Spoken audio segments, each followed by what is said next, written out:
Thank you very much for coming back so promptly. I appreciate your assistance with that.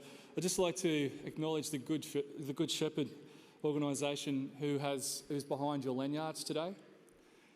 And they have a table outside which you may like to go and say hello to at the break. And also I'd like to acknowledge and thank the Asylum Seeker Resource Centre who's provided our guests today with their gifts.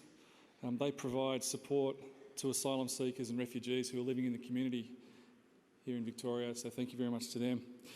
Now, it's now my great pleasure to introduce both our first speaker and our MC for the rest of the day. Those of you who were here at our previous conference in 2010 will probably remember Mark, or remember hopefully fondly. His session that day was extraordinary, and you wanted him back again this year, so he's coming. Just a few days after the last conference, he actually released his first book, which I immediately read and found extremely helpful in my own life. It's a book that I highly recommend, and it's on sale today. Even better than just reading the book, we've asked Mark along to talk to you today about some of the simple age-old wisdoms of health that he writes about that we have largely forgotten in our busy Western lives. In an earlier life, Mark was an AFL footballer for 6 years, but don't worry, you can string more than 2 words together. Unfortunately, despite playing alongside greats such as Dermot Brereton, Jason Dunstall, Shane Crawford and Paul Roos, his only claim to fame was for being the only footballer never to have been arrested or involved in a drunken nightclub brawl. We're going to the football tonight.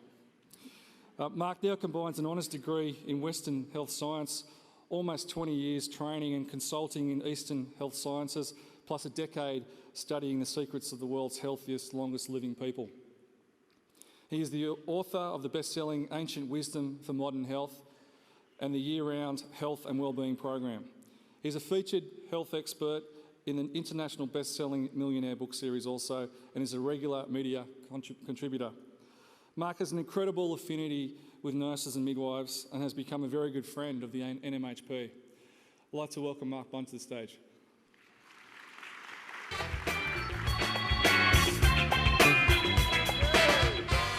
Has everyone had plenty of caffeine in the morning tea break, yes? Terrific. Over the last 2.5 years since the last conference, I've been speaking to lots of groups like lawyers and bankers. So it's great to be back with some people that actually can feel emotions. I'm not sure how many people did come to the 2010 conference. Quite a number, fantastic. So we're going to test your memory in a little moment. Only joking. What I remember from that conference was a lady called Amanda Gore. You remember Amanda? Wasn't she fantastic? She got up here and she got everyone up and she was hugging and they were touching and they were being intimate. And she went through all the science about how when we hug and we touch and we get intimate with people, that it can increase our lifespan by up to 20%. I thought that was absolutely fantastic. Immediately I went home, I got a little talk together. The next group I did was a group of truck drivers, blue singlets, tattoos. Did exactly that same stuff, and I think I reduced their lifespan by about 20%. The other great honour for me to be here today is that from my own personal story, about 6 years ago, a couple of months after I was married, my wife was diagnosed with breast cancer. Very quickly had spread right throughout her body, through all her bones, liver, lungs, various other parts of her body. So the last 6 years for us has been very much a roller coaster, as you would all know. But what strikes me in that time is probably on a weekly or monthly basis that we have been in touch with nurses. And while there have been a few male doctors that maybe have left a little bit to be desired, the nurses have been fantastic. So from the bottom of my heart, even though you haven't personally helped my wife or I in that journey, it's been absolutely so wonderful. The respect and admiration I have for what you do on a daily and weekly basis is just going up and up every single time we meet these precious angels. So my hope today is that I can fit as much into the next hour to give something back to you and your own personal well-being. Unfortunately, to do that, we need to address the elephant in the room. And that is, I'm sure looking at all your faces, like most people in our community, you think footballers are stupid. Yeah. I have to get some credibility in this space because you don't want to sit here for an hour thinking, what's a footballer going to teach me about life and health? And so to do that, I searched the AFL archives over the last decade or two, and I wanted to get all the most enlightened wisdoms from the great players and coaches over the last decade or two. And I've put a few together just so I can get some credibility so we can move on with the rest of the seminar.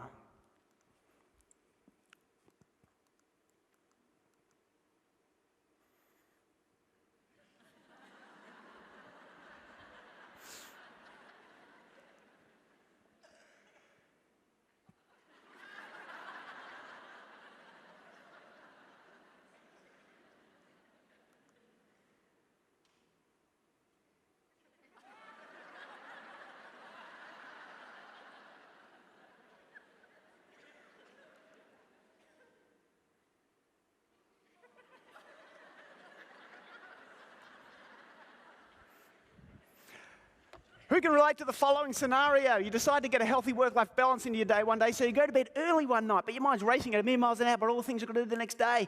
You toss and turn for 2 or 3 hours. By the time you get up in the morning, you're already exhausted. You don't have time for breakfast, so you grab yourself some coffee on the way to work. Just before lunch, a major emergency happens in the wards. You skip lunch, you eat on the run. By 3:30, 4 o'clock in the afternoon, or 4 o'clock if you're on night shift, you're so spaced out, you lose all conscious control over your right arm, and involuntary, completely against your wishes, it reaches down to the bottom drawer of your office desk and starts feeding you chocolate. By the time you get home, you're so exhausted, you don't have time to do that exercise you promised yourself at the start of the day, and you think, stuff it, I'll just get some takeaway, and I'll start my health kick tomorrow. Exactly. Who can relate to that sort of scenario? Everyone, welcome to modern life. I really appreciate how difficult this is going to be for many of you. It is really tough in our Western lifestyle. And then you go home, and many of you got families and young kids. It's really, really tough to juggle all those balls. I acknowledge that. Who can relate to this scenario? Can you remember one of those days where instead of your first thought of the day being, oh God, I'm still alive? Can you remember one of those days where you bounce out of bed with the birds and you feel light, clear and energized? You jump in your car to go to work, you get every red light. This day doesn't stress you. Some maniac cuts in front of you. This day doesn't stress you. You turn on the radio and it's Britney Spears. In that moment, you realize everyone's got their limits. But you're not suicidal. You get to work, got good energy, good vitality, patients seem friendlier than normal, you're productive and efficient, you get home at a reasonable time, do some exercise, spend some time with your family. Just when you think your day couldn't possibly get any better, you go home, turn on the television, and Kyle Sandilands nowhere to be seen. Anyone had that sort of day? Feel fantastic? Rise to any occasion? Anyone feel like that? Yeah, great. A couple of the guys in the front here obviously on Viagra. Anyone feel the opposite? We think, oh, getting old before my years. Anyone feel like that? Yeah, a few. Actually, do you know when you're getting old? You know when you're getting old when your partner says, darling, come upstairs and make love. And you say, pick one, I can't do both. Today we've got some good news and some bad news.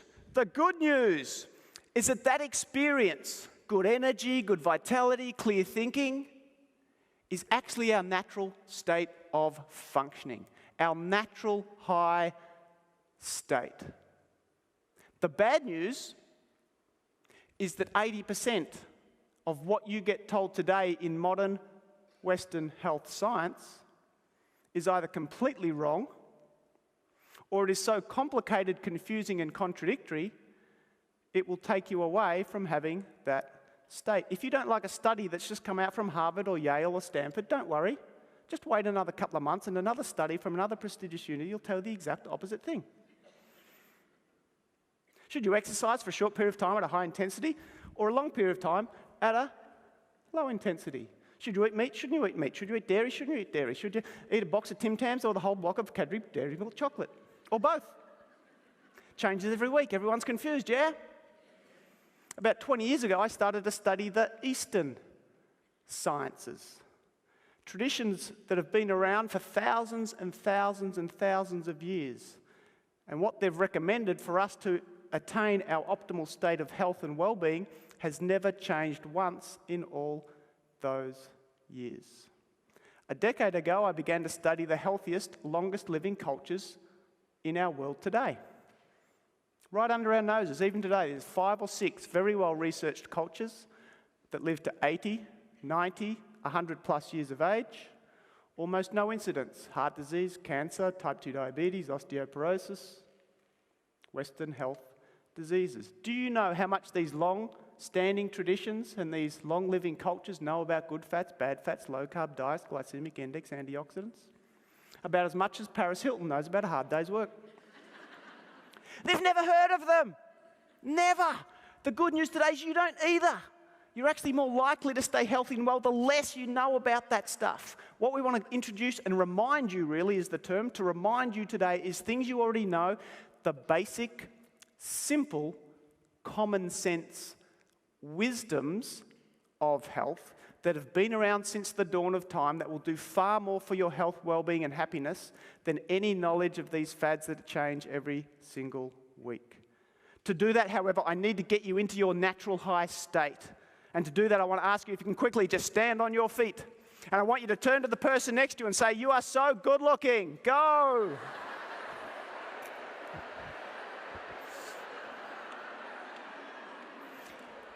Great. Take a seat. Take a seat. You're not that good looking. Couple of ladies at the front row here looking at their hand mirrors.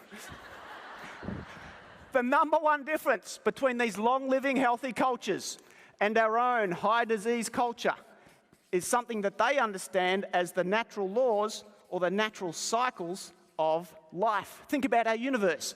Day, night, summer, winter. Drop this pen. The law of gravity dictates that that pen will fall to the ground every single time. Fundamental, immutable law of nature. It's a fundamental, immutable law of nature that if you barrack for Collingwood, you can only use 10% of your natural intelligence. Yes. We got any Collingwood supporters here today? Just get a... Oh, dear. I'm sorry. I'll try and talk a bit slower. So, the analogy is, it's like a surfer riding a wave. You ask any good surfer what the absolute key to surfing is, they'll generally tell you one thing: timing. You catch a wave when the wave is at its peak, the wave does all the work. The experience of catching a wave, you ask a surfer, they say it's great, it's enjoyable, exhilarating time of your life. Unless they're under the age of 20, when they'll say it's absolutely sick, radical, cool, dude. When I go surfing, I'm usually paddling out about here when the wave's crashing down. For me, hard work, mouthful of water, bloody surfing, never going to do that again. Your life and your ability to maintain good health and well-being throughout that life is exactly the same. Because the ancient Eastern cultures tell us that our minds and bodies go through 6 4-hour cycles every single day. That if we can adjust when we eat, when we sleep, when we exercise, and when we do different parts of our job or day-to-day routine, if we've got that flexibility, we will experience work and life with more energy, less stress, less fatigue, greater motivation, and maybe better weight management each and every year. If, however, we violate these weekly, monthly, yearly cycles time and time again, go against the forces of nature, we will experience work and life with less energy, more fatigue, poorer sleep, less motivation, less mental clarity, and maybe 1 or 2 extra kilograms of weight around our waist or belly each and every year. Unless you have a metabolism like mine where you can eat whatever you want and never put on weight. Who hates these sort of people? Most of you. Interesting. I'm having dinner with a metabolic scientist the other week. I said, mate, you guys always come up with these fancy technical terms for people that put on weight easily. Hypo-metabolizers, endomorphs. I said, how come there's no scientific technical term for people like me can eat whatever they want and never put on weight? He says, there is. Bastards. So you're probably thinking there, well, how do we know when these cycles exist?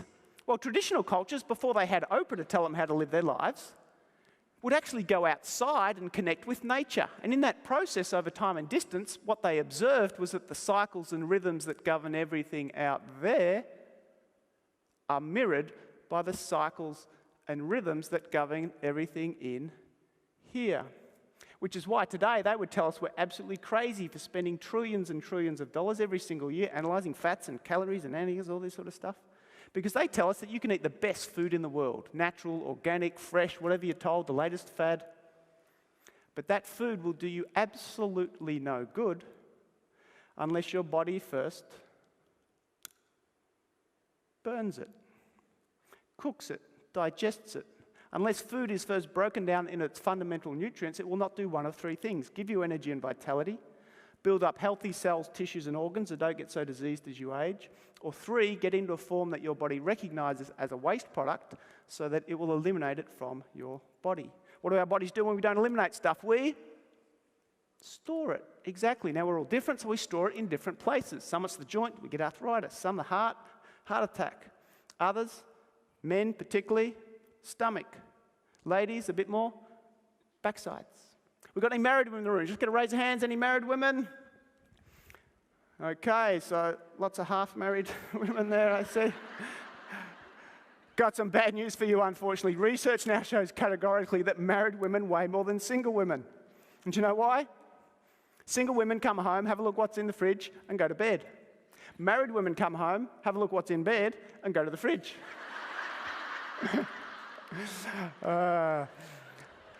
Couple of ladies writing that one down, I see, to take home tonight.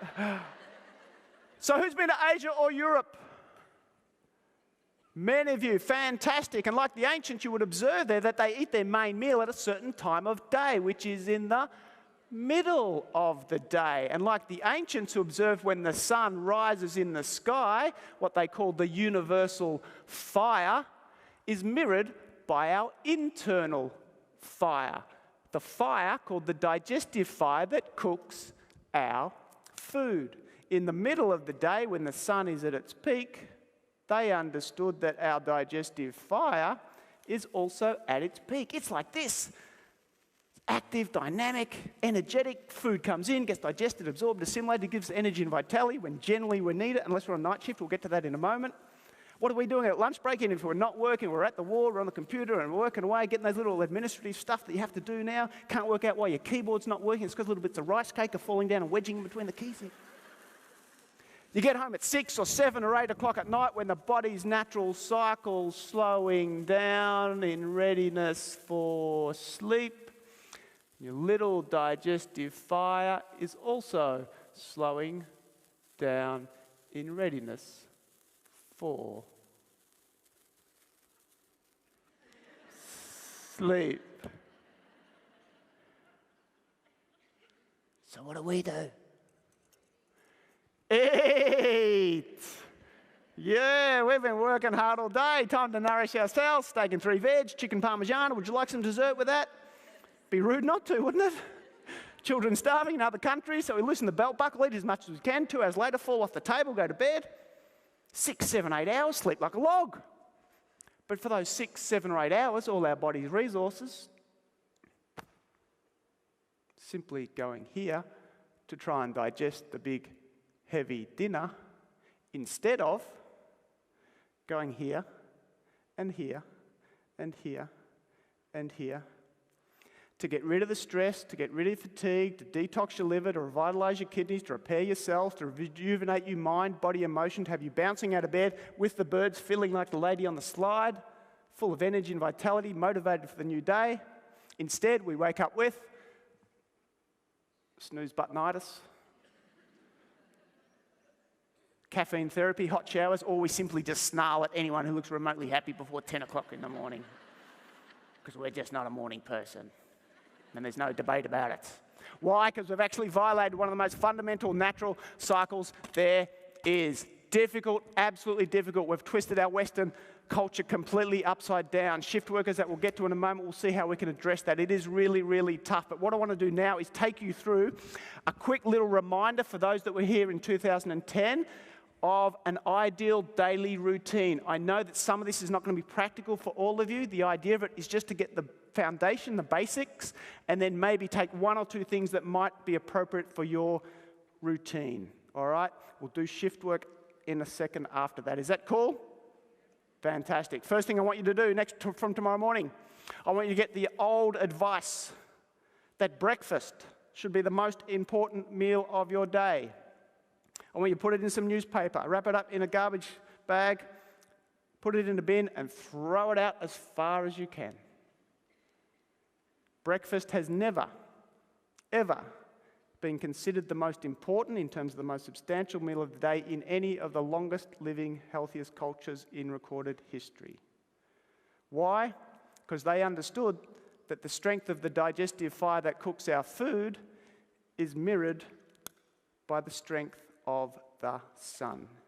And in the early morning, sunrise, the sun, of course, is weak in strength.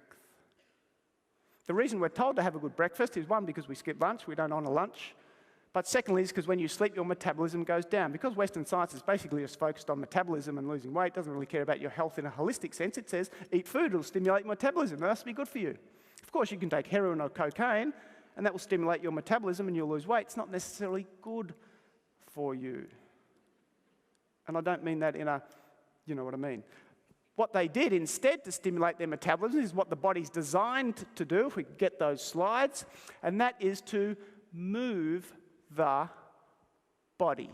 Do some activity or exercise. The great benefit, of course, is doing exercise first thing in the morning is that you'll generally start before your brain realizes what you're doing. But a really important thing, to get your body going, the reason I put the word activity rather than exercise is, again, I appreciate how busy you are, and some of you it's just not practical to do that. You've got young kids at home, you've got to get them off to school, whatever. So just get the body going. Something at home, get to work 5 or 10 minutes early and walk around the car park, making a few phone calls. Get the body going, really, really important, okay? This does not count.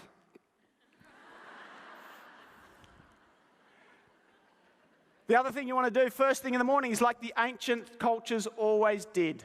And that was to do something we've distanced ourselves from over the last decade or two. And that is the most health-giving, life-giving, energy-promoting thing on our planet.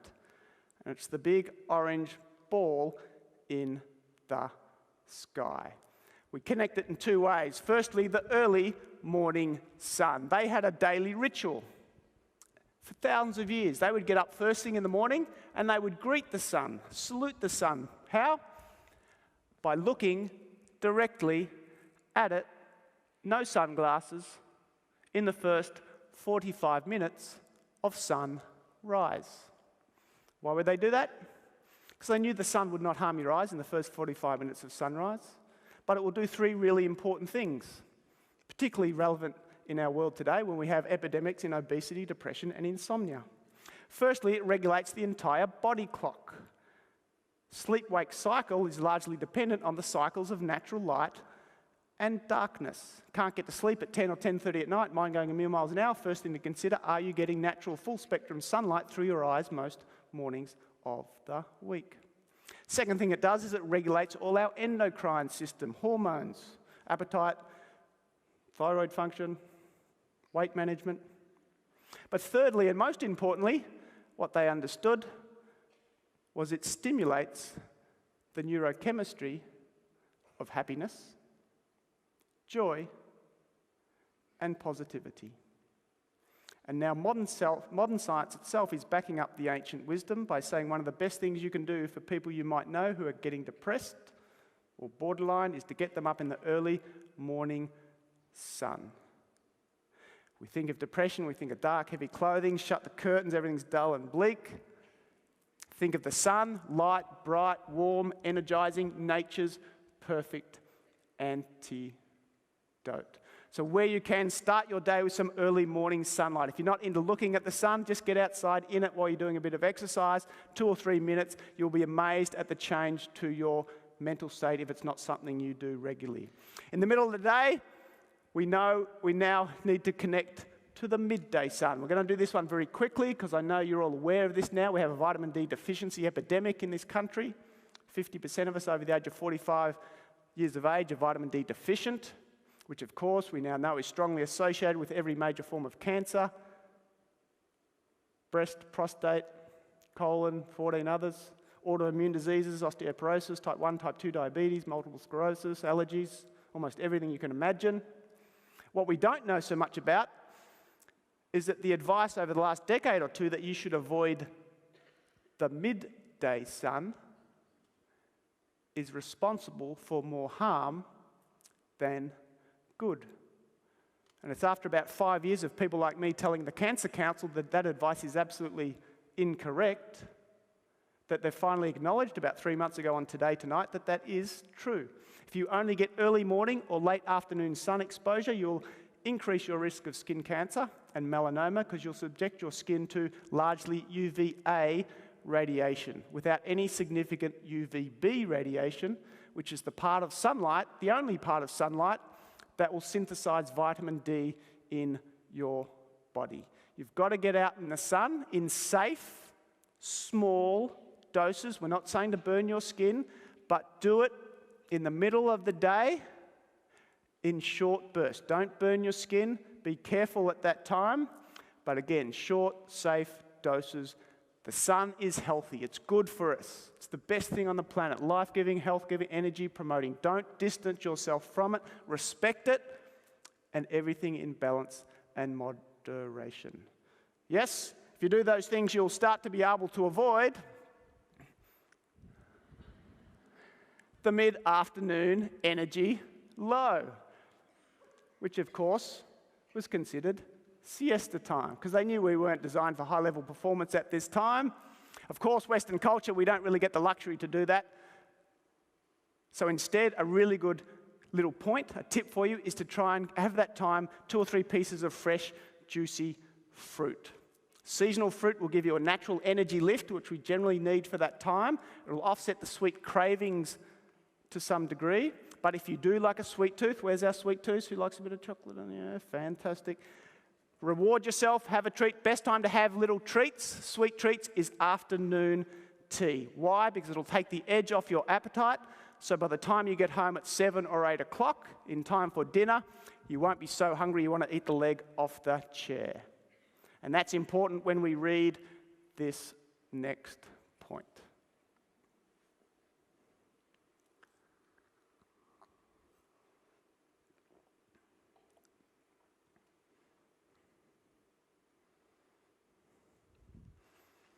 If you only wanted to do one thing from this seminar today, to maximize every single area of your life, I would recommend, if you're not doing it already, is that you gradually switch the main meal of your day from the evening when the sun has set towards the middle of the day when the sun is at its strongest, and when you get home at night, you cultivate the habit of eating light at night. Lighter, more easily digested foods that you've largely digested by the time you go to sleep. And the more you do that, I will guarantee you, as sure as I am, that that pen will fall to the ground. I guarantee your energy levels will go through the roof. The quality of your sleep will go through the roof. The quality of your mental performance will skyrocket. If you've been trying to lose a few kilograms despite endless exercise and diet regimes, you will lose more weight more easily than doing anything else. Because every single night you go to bed doing that for 6, 7, or 8 hours, a third of your life, all your body's resources will be going here and here and here and here, instead of simply going here. Now I can hear your brains ticking. How the hell am I going to do that? What's he going to say? Oh, he wants it. Oh. It's difficult, and I appreciate that. So I'm going to do a deal with you. If you're willing to do a little experiment where you do that for maybe 1 or 2 nights in a row just to see how you feel the next morning, today I promise I'm not going to speak anything about giving up alcohol, cigarettes, or junk food. Who thinks that's a good idea? Excellent. Where's our smokers? How many smokers have we got? 2. How many liars have we got? Where's our liars? Where's our drinkers? Who likes to drink? There we go, fantastic. We know we've got a few chocoholics. The other reason I don't talk about that stuff so much anymore is because I heard a really interesting story the other day. It was about a primary school teacher, grade 6, was coming up to the last day of the year. She thought, kids are going off to the big wide world, peer group pressure. What can I teach them that's more important than just maths and science and English? So she designs an experiment. She gets 4 Petri dishes. In the first, she puts alcohol. Second, nicotine. Third dish, she gets a McDonald's Big Mac fries and Coke. Makes a liquid solution in the third dish. Fourth dish, she gets a fresh, organic orange. Cuts the orange, squeezes the juice into the fourth dish. Gets 4 worms. puts a worm in each dish. She says, kids, gather around, look what happens. After 2 minutes, the worm in the alcohol starts to die. 2 more minutes, the worm in the nicotine starts to die. 2 more minutes, the worm in the McDonald's starts to die. After 25 minutes, the worm in the orange juice, it's getting healthier and healthier. It's glowing with health. She says, kids, what does this tell us? Little Johnny says, me, miss, me, miss. She thinks, oh no, not little Johnny, surely he can't get this one wrong. She says, little Johnny, what's the moral of the story? He says, if you drink, smoke and eat McDonald's, you'll never get worms. So we've got a deal? Fantastic. 30-second brainstorm. Person next to you or behind you, someone to have a chat with about something you've heard in the session so far that you think that's a good idea. It's reminded me about something. I'm going to try and do that for my health and well-being. Go. 30-second chat.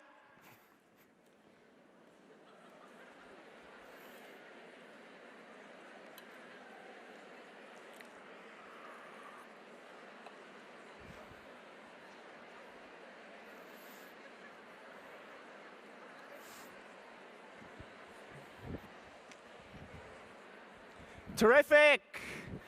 Quick 30 seconds. Thank you.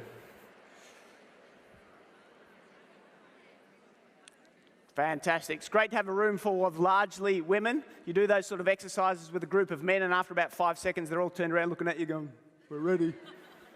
Terrific. Sleep. Something is a bit depressing. I want to do this one really, really quick just to finish off the cycles.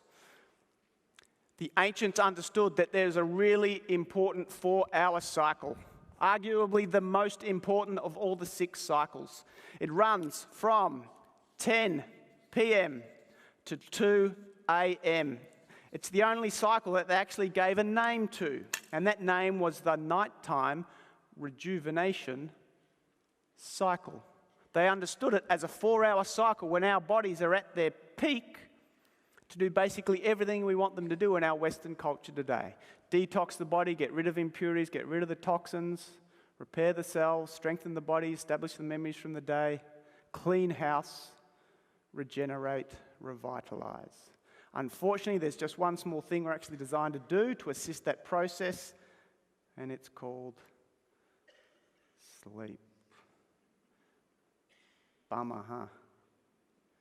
No one told the TV network executives. Sleep. Looking around the room, I can all see most of you are still in your early 20s, so you'll be out late at night, I understand, Fridays, Saturdays. So you will get away with it for another decade or two. But as we get older, really important, where possible, to observe the natural cycle where you can, if you're on a normal day shift or on your days off, of riding this nighttime rejuvenation cycle, what we call peak performance sleep most nights of the week. We've got to be practical. The great benefit of getting to bed on time, according to the natural cycles, is that then we will tend to wake up at the right times. We will get hungry at the right times, and we will eliminate at the right times. Speaking of elimination, could I just get a raise of hands for anyone who gets constipated for us? Just raise your hands, nice and low. Always so great to speak to nurses, because it's the only audience you actually get hands to go up. So usually you travel all around the country, you go overseas, you speak to thousands and thousands of people. You know, at the back of your mind, 10, 15% of the population are constipated. At any one time you ask that question, never a hand goes up. So for all your friends out there who get constipated, we've got a really good tip for you. Just need a volunteer. Anyone like to volunteer? Only joking. It's a stress-free seminar today, stress-free seminar. No volunteers. But the garden hose, of course, represents the main tube or channel in our body. We touched on earlier, but the ancients understood that our bodies aren't really as physical and solid as we think they are. They're composed of millions and millions of tiny tubes, channels, and pipes that allow the energy to get to the cells, the waste to get eliminated, and the intelligence that runs the body intelligently to flow unimpeded. Keep the channels, tubes, and pipes clear and flowing. We go a long way to staying healthy and well. Garden hose represents the main tube or pipe in the body that you all know very well. Runs from up here at the top of the house, out the back door on the south, the gastrointestinal tract. Interesting, we go out for dinner one night, or a conference, birthday party, 7:30, 8 o'clock. Little digestive fire, sort of putting along. Really wants to go to sleep. Bloody hell, Mary, keep me up this late at night. You've ordered your 3-course meal. If you're like my mother, you've looked at dessert menu first, so you know how much of the others you can fit in.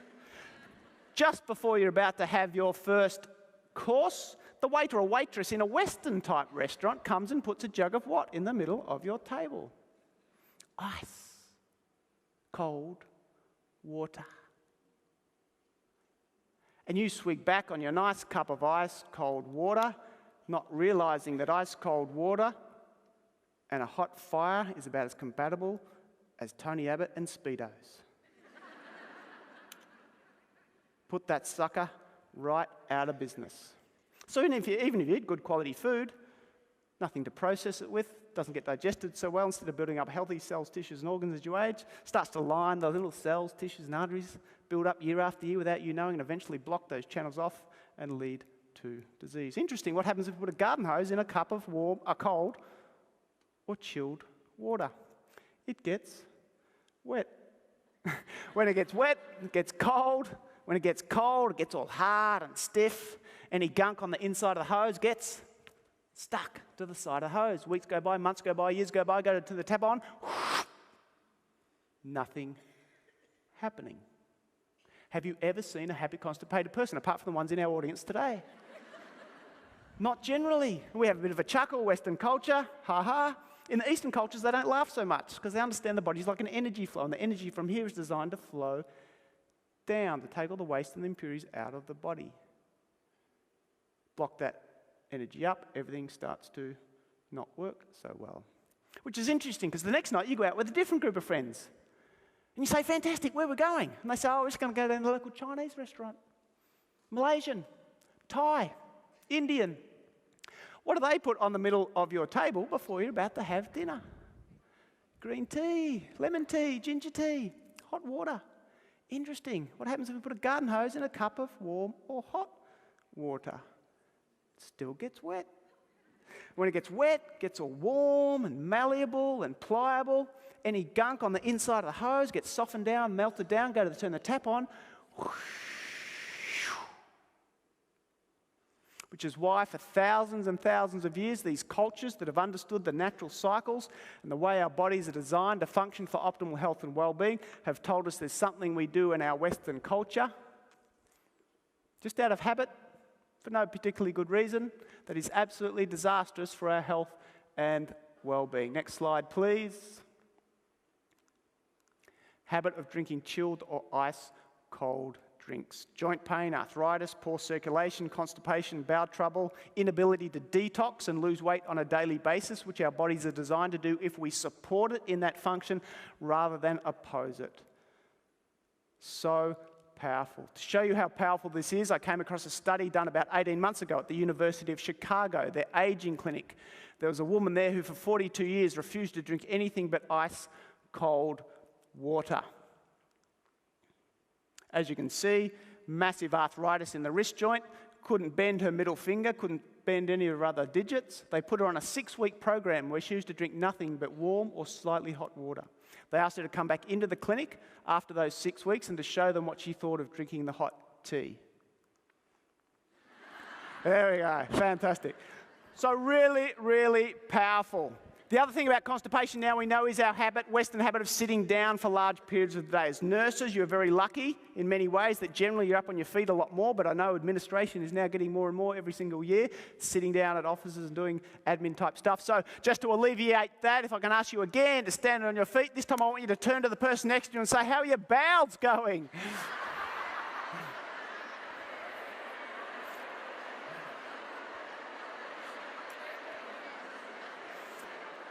Excellent. All right. Enough bowel talk. Thank you. In a couple of moments, if we've got time, we're going to take 1 or 2 really quick questions. And if they're good questions, I'm going to give you a copy of my book. But I just want to go through very quickly a little bit on shift work. I want to go into a few things now that the people who were here last time in 2010 maybe didn't hear, because I think that's important. And I want to just quickly for those who do, how many do shift work or night shift? Lots and lots of you. Okay, so really important to understand that I appreciate it is really difficult, that whole shift work thing, but there are some things that you can do to significantly lessen the possibly negative effects of that and still maintain a reasonably good degree of health. And what I've done is I've come up with hopefully a fairly simple little 5-step process, and it works on the letters of the words from shift. So we'll go through one at a time, and it's based on the things we've already gone through, okay? So use that as your basis. The first thing you want to consider, and even those who maybe aren't on shift work, if you know others that do, you might want to give them some of this information. The number one thing is sleep. So think of S for sleep, and the most important thing is that you must, wherever you can, sleep before your main meal intake of the day and not after. Many nurses I know and I talk to, they do, for example, a 10 p.m., 6 a.m. shift, hypothetical, get home hungry, stop off at McDonald's or get some pancakes or whatever on the way home, get home, have a bit of a breakfasty thing, and then go and have their sleep of the day. No, no, no, no, no. Unless you're so hungry you just can't sleep without eating. You want to get home, sleep as early as you possibly can. When you wake up, when the sun is close to the midday sun, then have your main food intake of the day.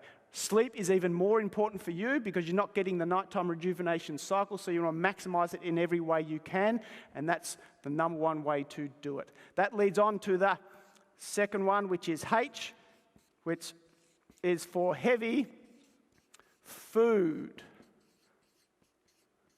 And heavy food needs to be reduced in that nighttime rejuvenation cycle. Okay? Because again, you're working, you're up, there's some compromise of that nighttime rejuvenation cycle when the body's doing all its cleansing and cleaning house and rejuvenation.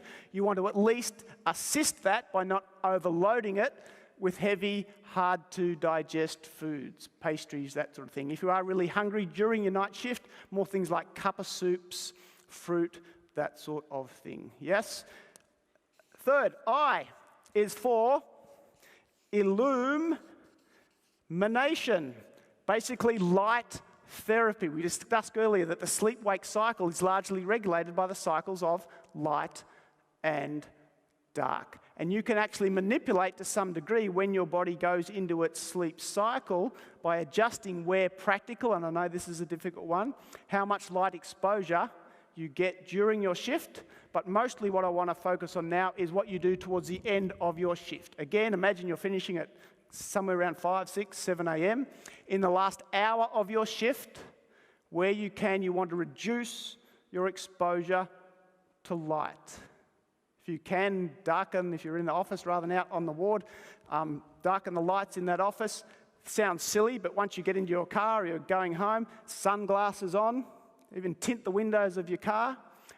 Get family members or people you live with in an apartment or whatever it is, if you can ask them before they go to work, if they've gone before you get home, to turn all the lights off, or apart from little night dimmers. Have the house dark, and in summer, make sure it's cool also. It's really important for you to get to sleep. There's a term that we say, to drop off, you need to cool off. Get them maybe an air conditioner in your bedroom, have the room cool.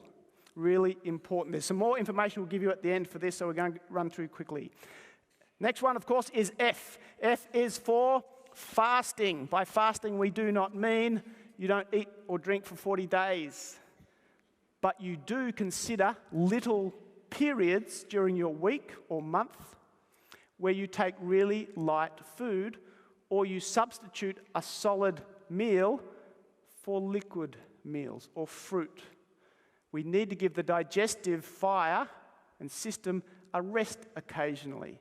More so for shift workers, again, because there's some compromise to that nighttime rejuvenation activity and the digestive strength. So every now and then, maybe just not having a breakfast, a lighter fruit, juices, maybe a 12-hour stretch where you go without solid food to really get the system working optimally. And the last one is T for what I call transcend, which relates basically to the meditative practice of transcending, going beyond the busy mind. Because stress, managing stress, again, is really a priority for you as a shift worker.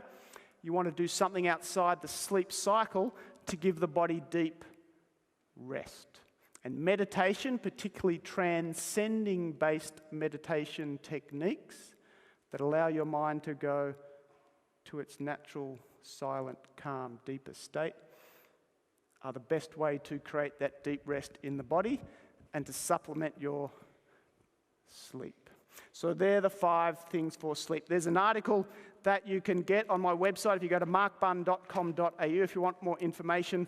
We've just uploaded a whole article on all that stuff with shift work after a little /sign. So markbunn.com.au /shift work, and it goes through everything to do with shift work. Any really quick questions from the floor? Maybe 1 or 2. As I said, if it's a good question and I know the answer to it, you'll get a copy of my book. If I don't know the answer and you make me look really, really silly, or you're a Collingwood supporter. So, quick questions. I'm coming to you. Yes, go.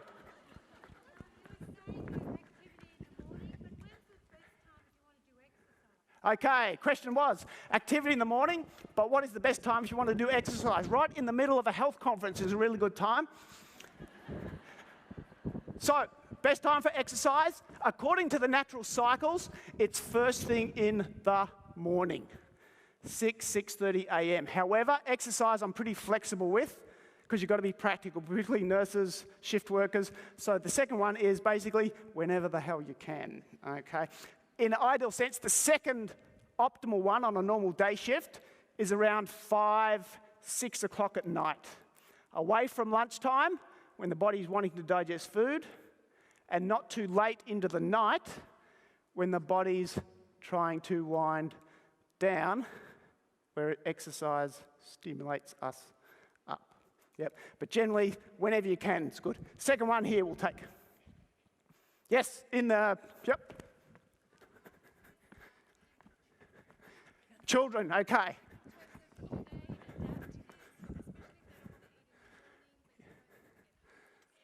Yes.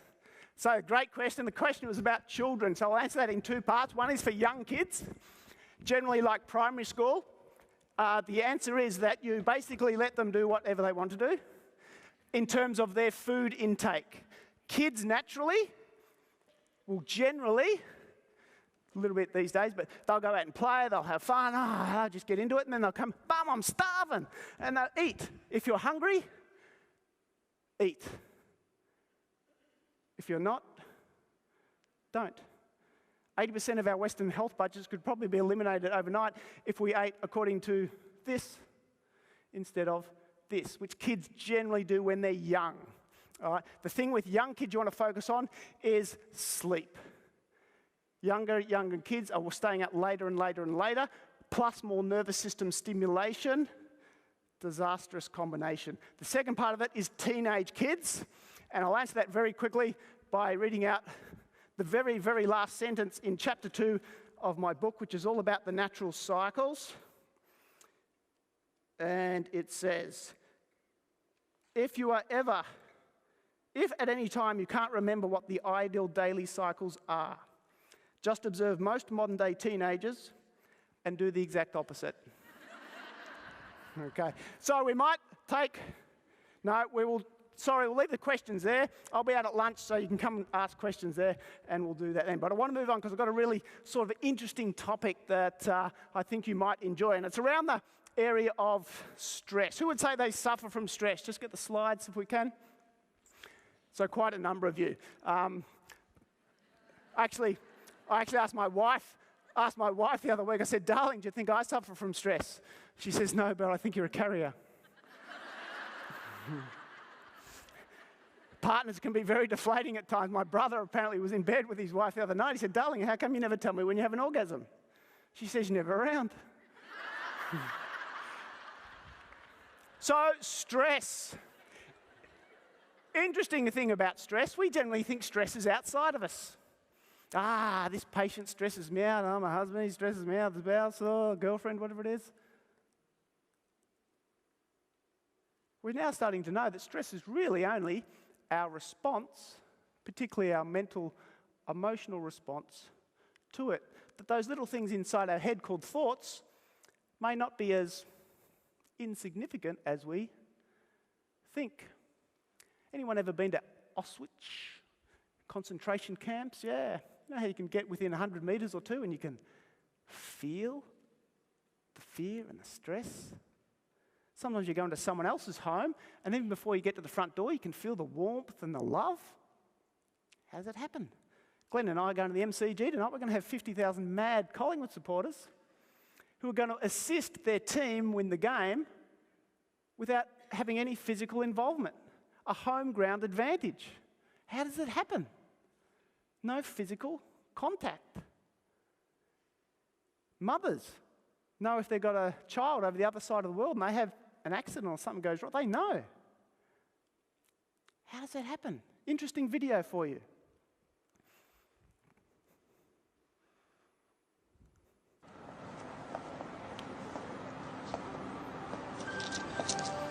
Subway exhibit comes to us from Japan and Mr. Masuro Emoto. Mr. Emoto became terribly interested in the molecular structure of water and what affects it. Now, water is the most receptive of the 4 elements. Mr. Emoto thought perhaps it would respond to non-physical events. So he set up a series of studies, applied mental stimuli, and photographed it with a dark field microscope. This first picture is a picture of water from the Fujiwara Dam. And this picture is the same water after receiving a blessing from a Zen Buddhist monk. Now, in this next series of pictures, Mr. Emoto printed out words, taped them to bottles of distilled water, and left them out overnight. This first photograph is a picture of the pure distilled water, just the essence of itself. These subsequent photographs, as you can see, are each different. This is the chi of love. And we move along here to thank you. And you can see where he taped that to this bottle here. But if you read Japanese, you already knew that. Now, Mr. Emoto speaks of the thought or intent being the driving force in all of this. The science of how that actually affects the molecules is unknown, except to the water molecules, of course. And it's really fascinating when you keep in mind that 90% of our bodies are water.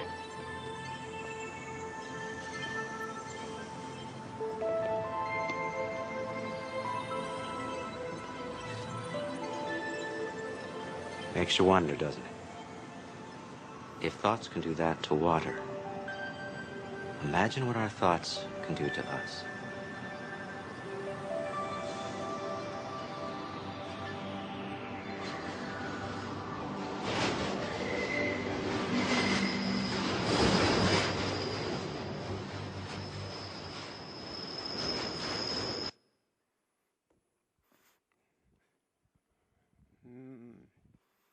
Who's a little bit worried, just a little bit worried now about what they were thinking when they were looking at the bathroom mirror this morning? Anyone?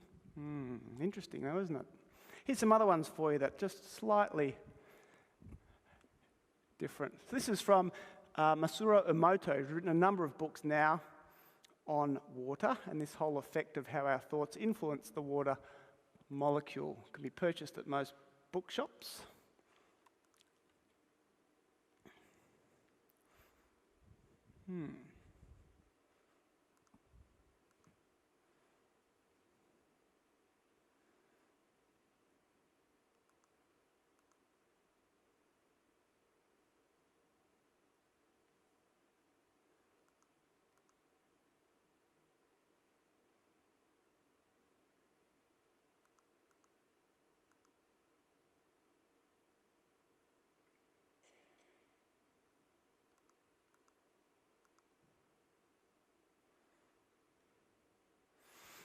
Interesting, isn't it?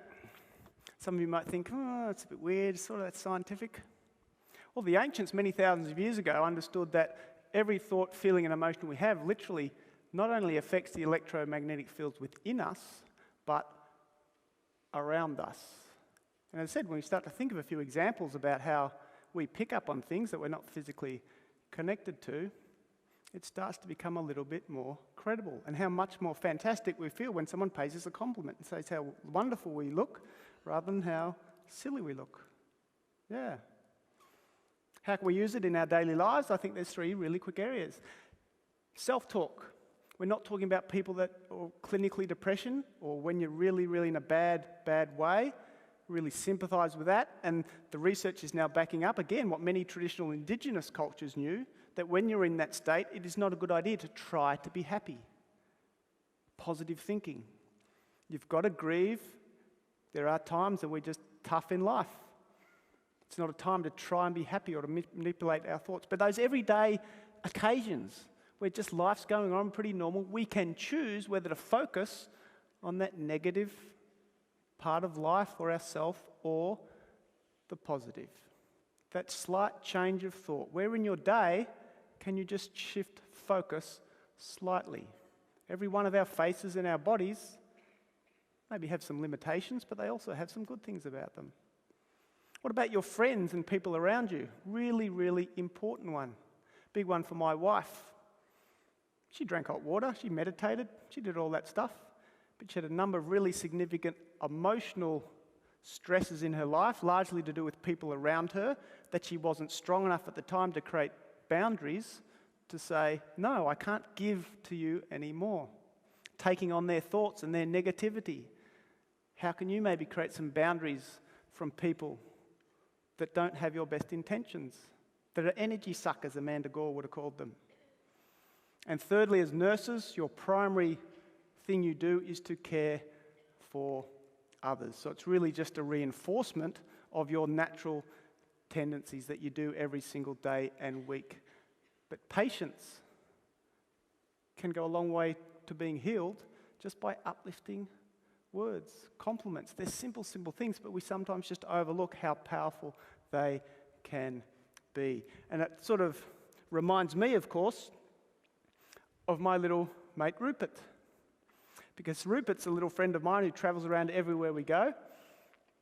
And I bring him out at the end of all my talks because I think he puts everything into perspective and ties up this very nicely. And those that were here last time will remember that about 33 years ago, 1980, Ohio University in America, there were a team of researchers. And they were doing experiments on atherosclerosis. And they would get different groups of rabbits and they would feed them a high cholesterol diet. At the end of the study, they'd sacrifice the rabbits and they'd analyse their blood cholesterol. Every single group of rabbits had around 60 to 70% increase in blood cholesterol. Except one group of rabbits. One group of rabbits who had exactly the same food, same amount of food at the same time of day, had a negligible increase in cholesterol. They couldn't work it out. How could this be? They went back through every step of the research to see what was different. The only difference was that the attendant feeding the rabbits with high cholesterol would walk in the room, open up the cage, throw the food in the cage, and walk back out. However, the attendant who was feeding the rabbits with almost no increase in blood cholesterol, despite a high cholesterol diet, he would walk in the room, open up the cage, take each rabbit out, one by one, for 1 or 2 minutes, talk to the rabbit, play with the rabbit, stroke the rabbit, and then give the rabbit its food. That one change was enough to change the outcome from one of possibly serious heart disease, imminent death, to one of relative health. We think researchers have done something there on drugs and forgot their medication. That sort of study over the last 33 years of what we now know as mind-body medicine has been replicated in different forms hundreds and hundreds of times. The scientific reality, of course, is happy thoughts, happy body. Stressed thoughts, stressed body. Sexy thoughts, you wish. But a really, really powerful one. As nurses, it is your nature to care and give for others, and so whatever we call it, compassion, caring, love, joy, without doubt, the single most powerful thing for our health and well-being. So for the very last time today, the final little 30-second brainstorm, if you can just please turn to the person next to you and just stroke that. Only kidding. 30 seconds. I want you to have a little talk, or even by yourself. One thing that you're going to do in the next 7 days from leaving this conference that is just for your emotional well-being, your own heart nourisher. Before anyone else, you deserve it. Be selfish. 30 seconds, go.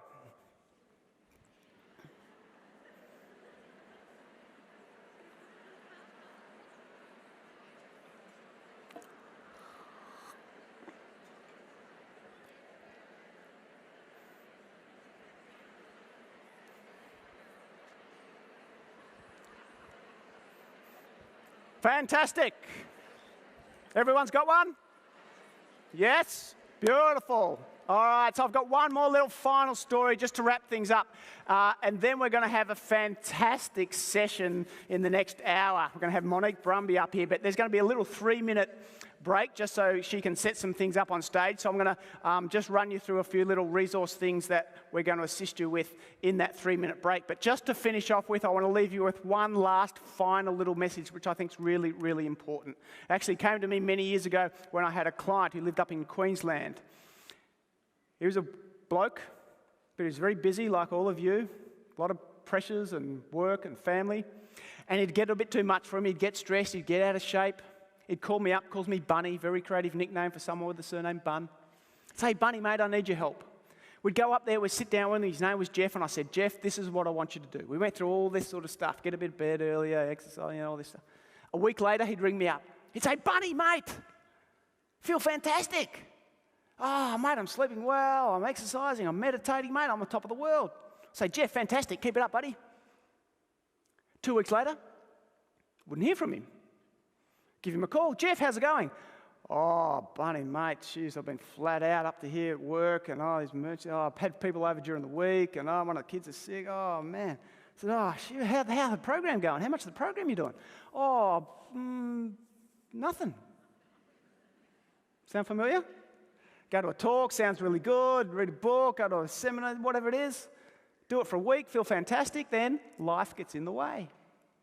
Kids get sick, something happens at work, all these sort of things that could possibly happen. 3 months later, you realise you're back to doing nothing. This went on for literally 12 months, 4 different sessions, same thing every single time.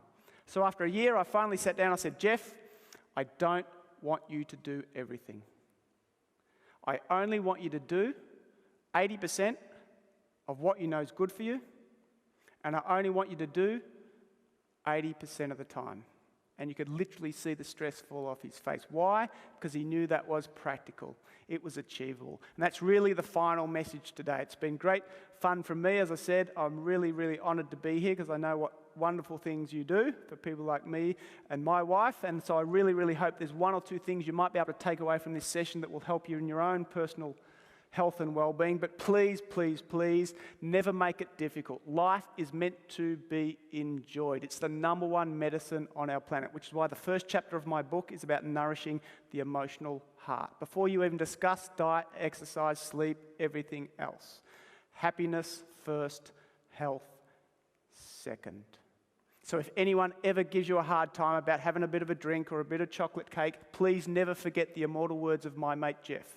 It was a week and a half after our last session together, and I get a phone call, 10:30 at night, and Jeff's blind as a bat. He's going, Bunny, mate, Bunny.